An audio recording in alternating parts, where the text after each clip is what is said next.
do we want to go down the TikTok video messaging with the 6 members that did the fighting, or do we want to not give any cred- credibility to that Well, video? I wouldn't give him credit. I would just we talk about perhaps the substance of the actual speech. Obviously there were a lot of lies, and he spent all this time talking about.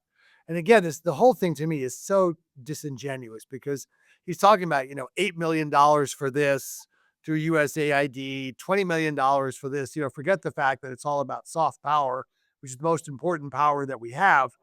But again, you're talking about somebody who wants to put in a $4 trillion tax cut, and you're talking about millions. So, what did you folks think in terms of the substance of the speech, and in terms of how it actually got across to not just his base, but all voters?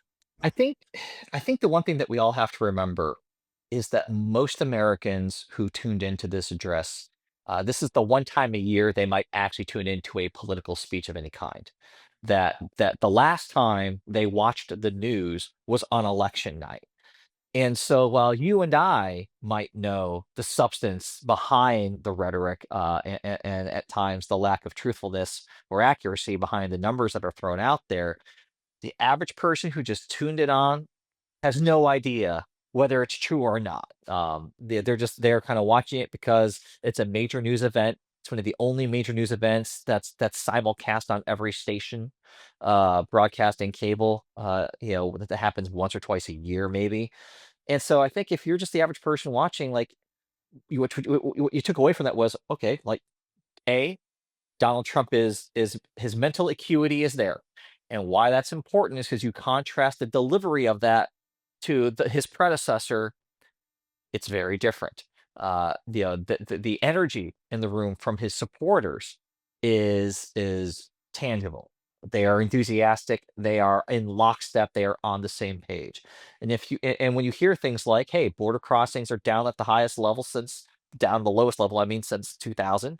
That the Biden economy was terrible. So a message that everyone already agrees with, right or wrong. So it's going to take a minute to get things back on track. Like it doesn't sound that far fetched on the surface.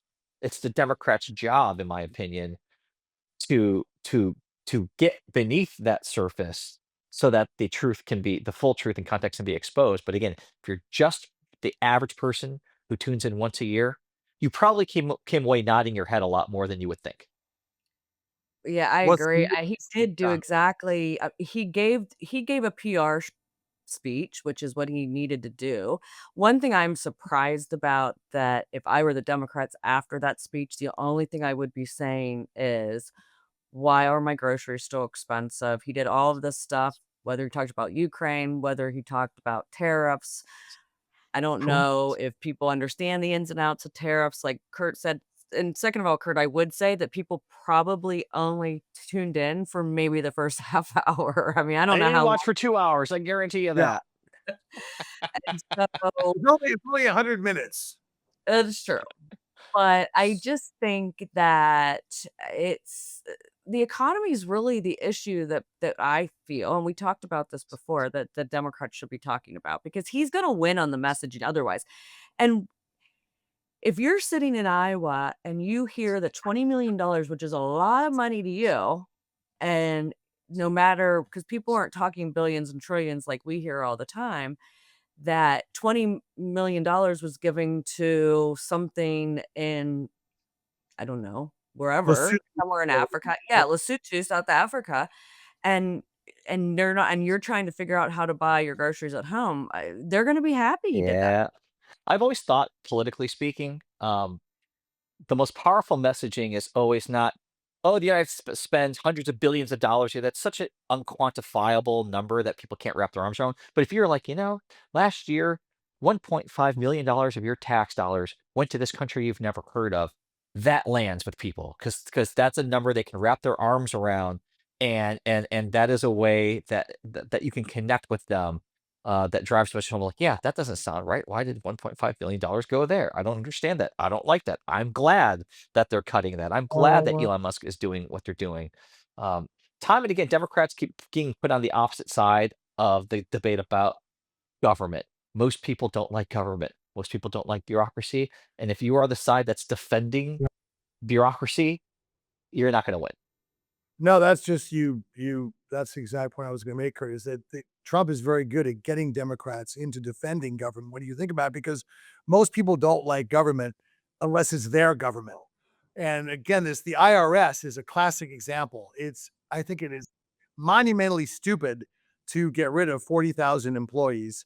Obviously, I can understand because wealthy people, then they're not gonna be as likely to be audited and all that, but for every dollar you spend in the IRS, you get several dollars back, right? So the cost benefit ratio is irrefutable, but everyone hates the IRS. So when you say, well, they're reducing agents, people are like, okay, that's good. But when you say, hey, you may not get your tax refund for an additional 2 or 3 months because of that, then people are, oh, well, this is maybe not such a good thing. It's the same thing with Social Security, because I still can't believe, and you keep hearing more and more that Trump is or they're talking about trying to cut Social Security, because that to me is still political suicide, as I do think it is with Medicare and Medicaid. You think at 90% of the budget is Medicare, Medicaid, Social Security, defense, and interest on the debt.